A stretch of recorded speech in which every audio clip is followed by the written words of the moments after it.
Ethiopia signed a memorandum of understanding with Somaliland, a breakaway region of Somalia, to gain access to the Red Sea in exchange for a stake in its flagship carrier, Ethiopian Airlines.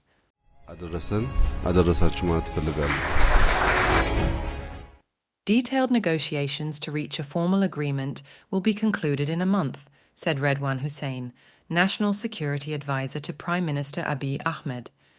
He didn't disclose the stake Ethiopia will offer for Africa's biggest airline.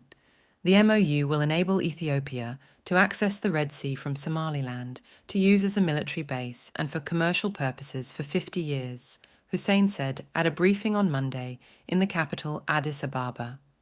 It will be able to lease a 20-kilometre, 12 miles long, access for the Ethiopian Navy base and to be used as one of its entry ports, Somaliland President Musa Bihi Abdi said at the same event. The deal on Somaliland's Berbera port comes months after Ethiopian Prime Minister Abiy Ahmed said the country should assert its right to access the Red Sea, rousing regional concerns. On the southern coast of the Gulf of Aden, Berbera offers an African base at the entrance to the Red Sea and the gateway to the Suez Canal. Ethiopia, Africa's second most populous country, was cut off from the coast after Eritrea broke away from Addis Ababa and formally declared independence in 1993 following a 3-decade war. It enjoyed access to a port in Eritrea until the two countries went to war in 1998-2000, and since then, Ethiopia funnels most of its trade through Djibouti.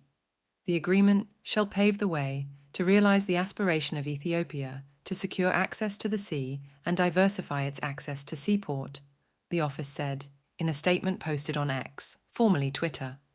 It also strengthens their security, economic, and political partnership. Ethiopia can also build infrastructure and a corridor, Hussein said. As part of the agreement, Africa's second most populated nation will recognize Somaliland as a sovereign state, Bihi said. In October, Abiy, in a televised lecture, identified access to the ocean as a strategic objective and warned that failure to secure it could lead to conflict before toning down his comments.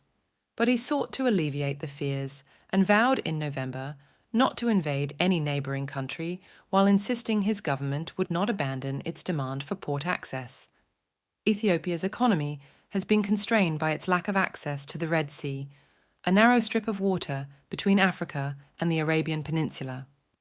In 2018, Ethiopia acquired a 19% stake in Berbera Port, according to Dubai-based DP World, which manages the port's operations. The company holds a 51% stake, while Somaliland has the remaining 30%. Somaliland, a former British protectorate with 4.5 million people, has a long coastline on the Gulf of Aden. It prints its currency, issues its passports, and elects its government, but its quest for statehood has gone unrecognized, leaving it poor and isolated. More than a tenth of the world's global commerce transited the Red Sea that connects the Indian Ocean to the Suez Canal before attacks on commercial vessels by Houthi rebels led some ships to reroute around Africa to avoid the violence.